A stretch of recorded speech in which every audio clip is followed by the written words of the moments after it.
Good morning.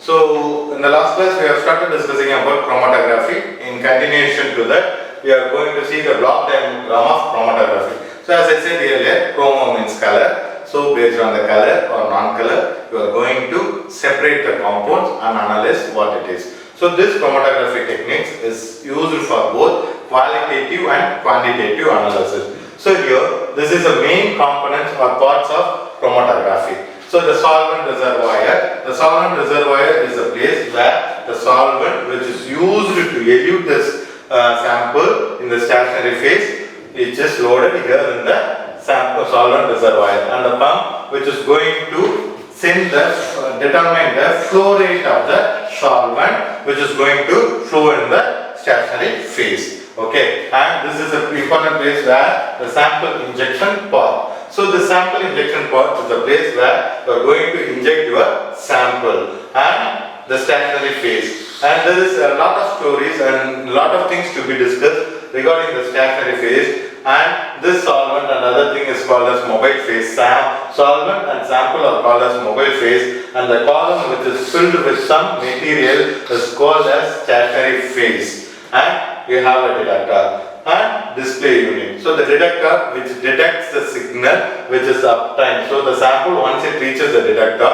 which hits, and it is going to analyze what sample it is. So based on the chromatographic technique, either GCMS or GCFID or HPLC or LSMS, the detector will vary. Okay, and at the same time the stationary phase will also vary, depends upon the chromatographic unit, and the display unit which shows all the things like a graph, what the compound and what time, what is the peak, and finally a fraction collector. So these are the three major 7 components which is present in the chromatography. And how does this compound work? So this chromatography basically works on elution process. That is, elution process means, just assume, as I said earlier, the stationary phase.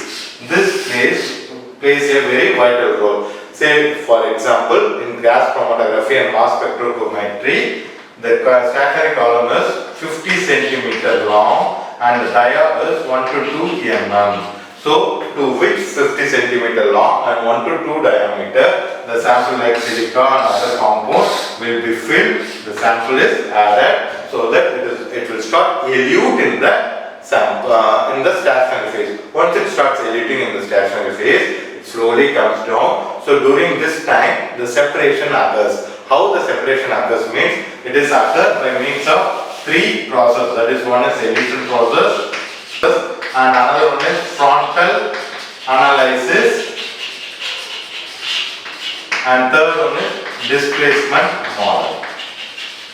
Okay, so in the 50 cm and 1 to 2 mm dia, the sample has to elute and pass. So that occurs by means of 3 processes. One is elution process, frontal analysis, and displacement process. So in the elution process, just assume this is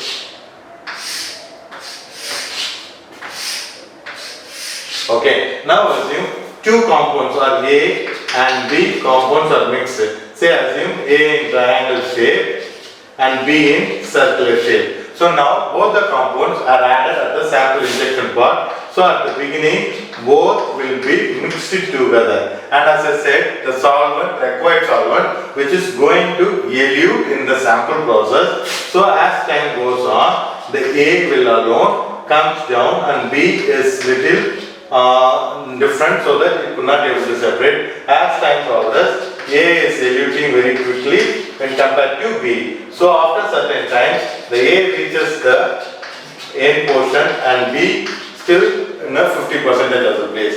And in the next stage, the A is completely collected in the thing, so which will be heated in a detector. So in a display unit, you can have a peak. So this peaks will state what compound, and after that still there is a gap, so this normal solvent will come, and once the B comes, there will be another B. So which determines what compound it is based on the detector. So this is one process called as elution process, and the next one is displacement process. Okay, so in the frontal displacement or frontal analysis, just assume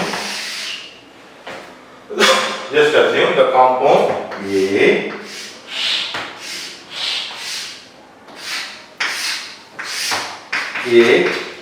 plus B, A plus B plus B. That is two compounds is used, the same like mixture A and B. So the mixture A or the compound A will alone comes from the mixture A and B, and after some time it has both A and B, and finally the solvent D which is used, which is also combined with the mixture, and it is obtained. So this is called as frontal analysis. And the third method is called displacement analysis. So in the displacement analysis, it is just like the two process, but just for you to understand, whenever we talk about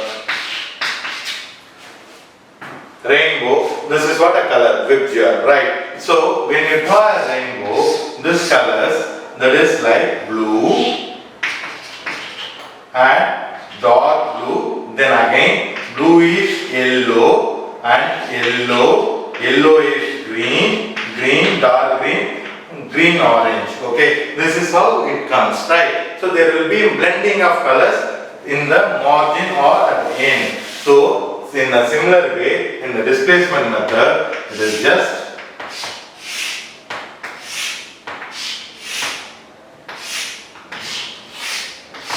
okay. So this is an area where A, B and C. So three compounds is there. That is, during the elution process, either you will fix with respect to time or with respect to the volume of the sample collected. So with respect to time means, as this x-axis is connected with time, so what happens? You start collecting the A, and at the end of B, there will be an immediate B compound is come. So there will be sometimes a mixture of A plus B will be uptime. Then again a pure B compound will be received. Then at the end of B compound, B plus C compound initially will receive. Then finally the C compound will alone be received. So this, the B will get like this. So the sample A, and there will be small B, small C. So this combines both A and B. So that's what a small p is obtained in the middle. So these are the three processes by which the elution takes place in the chromatography.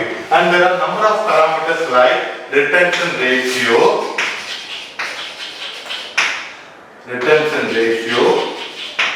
retention time, and capacity factor,